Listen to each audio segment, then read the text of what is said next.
Okay, can we all agree that 2020 has gone by exceedingly fast?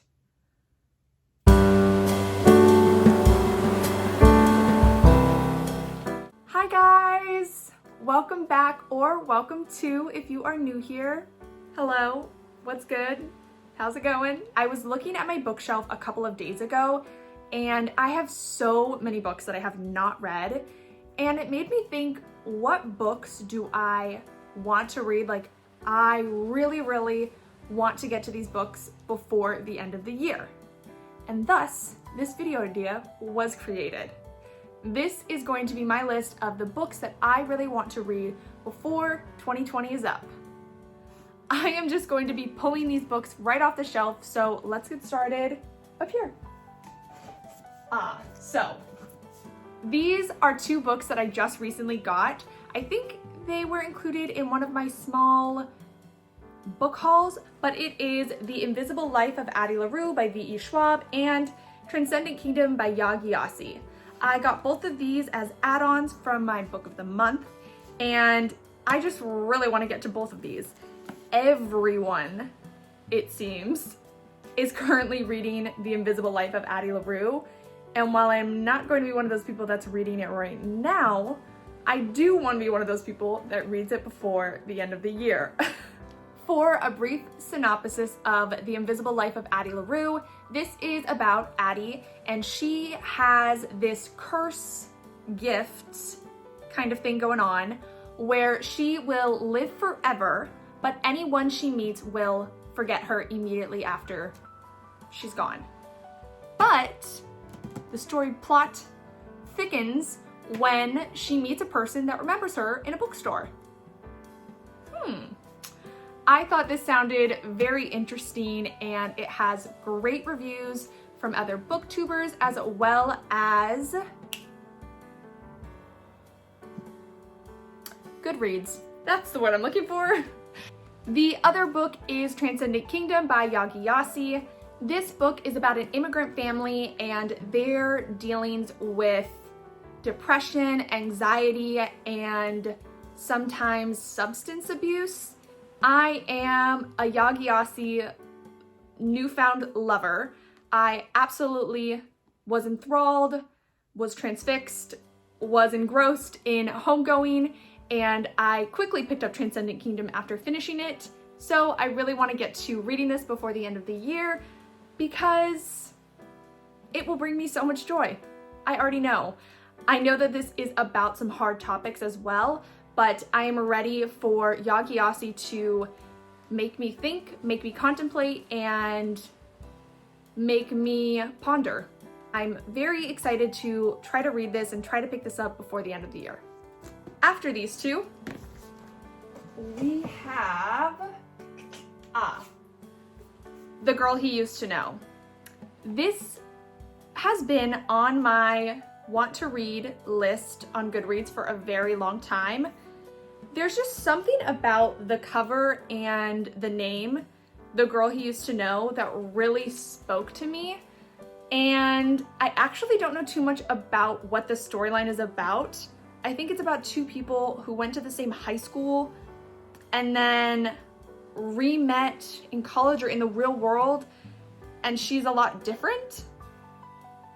All right, so they met in college and fell in love, and then the book, I think, picks back up a decade later when they are reunited or meet again. But yes, The Girl He Used to Know. Moving right along, we have Red, White, and Royal Blue. This was on everybody's reading list.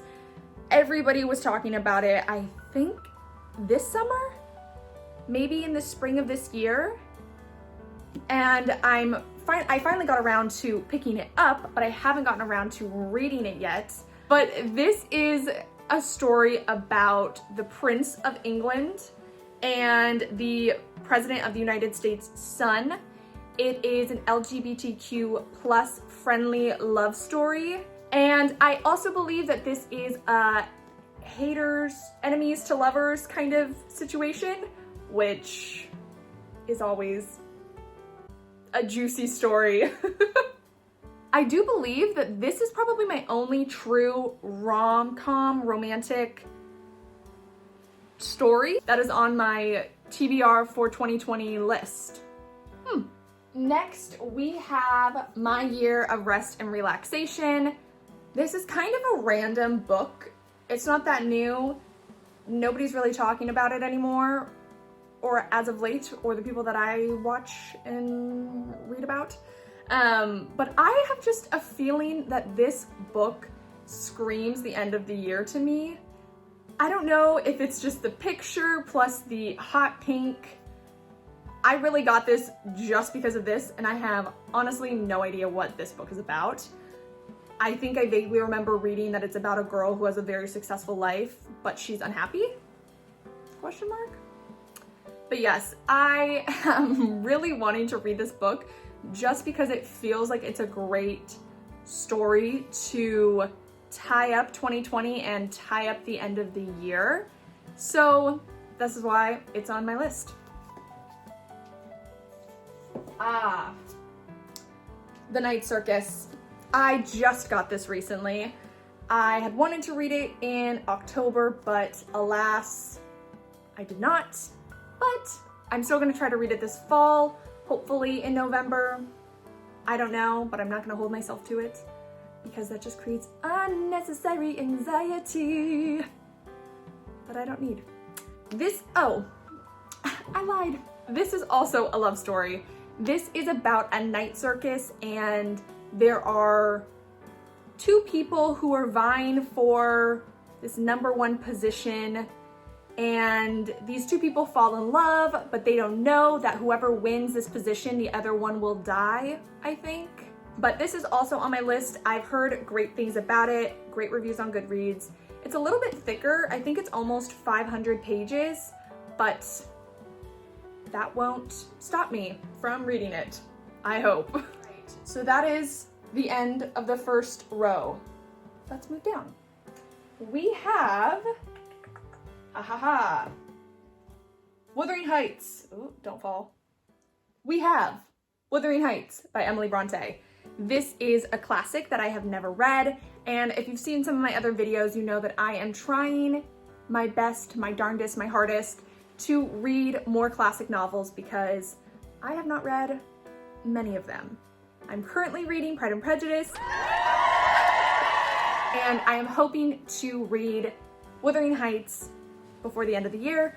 I actually got this last Christmas from my brother-in-law, and so I'm hoping that before my birthday or Christmas, I will have finished this book. Next up, we have Conversations with Friends by Sally Rooney. I want to read this because I love Sally Rooney's other book, Normal People.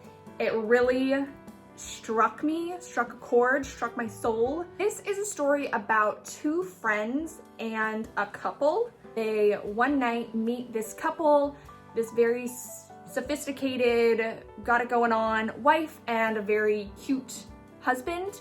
And then I believe one of the girls starts flirting with the husband. Drama, chaos, some weird stuff go down.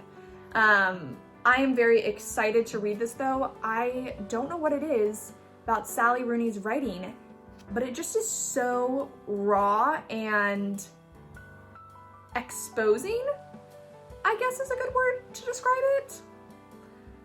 So I have high hopes for Conversations with Friends. Okay, now we are moving on to the blue section. We have A Discovery of Witches. Have I talked about this enough? I want to read this book. This is the book I'm going to be reading next. I swear, I promise. A Discovery of Witches is about this girl who finds out that she is a descendant of witches, that she is a witch, and she also has this book. And this book is apparently a hot commodity amongst all the other supernatural creatures, vampires, werewolves, demons, etc. So everyone is clamoring to get their hands on this book. there is this male vampire who comes into the picture, swooning, beautiful. There is love, there is romance, forbidden romance, I believe, all wrapped up into this book. So, with that little synopsis said, can you blame me for wanting to read this book? All right, the next book is Into the Water by Paula Hawkins. I have been thinking lately that I really want to go on the hunt for the greatest thriller suspense novel ever. You'll hear more about this in my October wrap-up, but I had a few duds in the thriller suspense department. I don't read them too often, and I'm kind of just getting put off by them because they're never fun. They're fun, but they're never gripping, I guess. Like having me on the edge of my seat sort of vibe. But this is supposed to be a suspenseful novel. My sister gave it to me when we did a book swap a couple of months ago, and I'm hoping to read this and finish this before I see her again. For a brief synopsis on this book, because I don't really know what it's about, there is a woman who is drowned or drowns herself in this town, and some other teenage girls have met the same fate. And I think that the people in this book are trying to figure out what happened. The last book of this shelf is So You Want to Talk About Race. I am trying to continue to educate myself and expand my knowledge on racism and the systemic racism in the United States, but also in general. I've heard amazing things about this. I saw something from Noelle Gallagher about just how informative that this book was. So I'm very excited to read this book. Oh my gosh, we are already at the last book. I have one more book, and it is The Glass Castle. Again, this is a book that I got from my sister. So again, I'm trying to read this before December 1st. This is a memoir that I think predominantly focuses on the story of this young girl, Jeanette, and her relationship with her father. I've heard that this can be compared to Educated by Tara Westover. It is a book about resilience and redemption and kind of very hard stories to hear at times, but I've heard great things about it. I actually had a friend from DC say that this was probably her favorite book, and that was before I'd ever been given it by my sister. So I'm very excited to read this one as well. I think it's going to be a hard read. Educated was a hard read, but I'm really into memoirs lately, so I'm also very excited about this. And I think that's it. That is my 11 10+1 books that I am hoping to read before the end of the year. I am very excited about all of them. And I would, I guess, like to say a disclaimer. These other books on my shelf that I haven't read, I do really want to read them as well. But for some reason, the 11 books that I was looking at before and have picked are just books that I feel need to be read. They've got to be read before the end of the year. I feel like for whatever reason, whether it be the storyline, the overall theme, the overall message that it's trying to portray, are ones that I will want to hear and need to hear before the end of the year. I hope that you guys enjoyed this video. If you did, please give it a big thumbs up and don't forget to subscribe below. I hope you guys have a great day, a great morning, a great afternoon, and a great evening, what have you. And I will see you guys in my next video. Bye.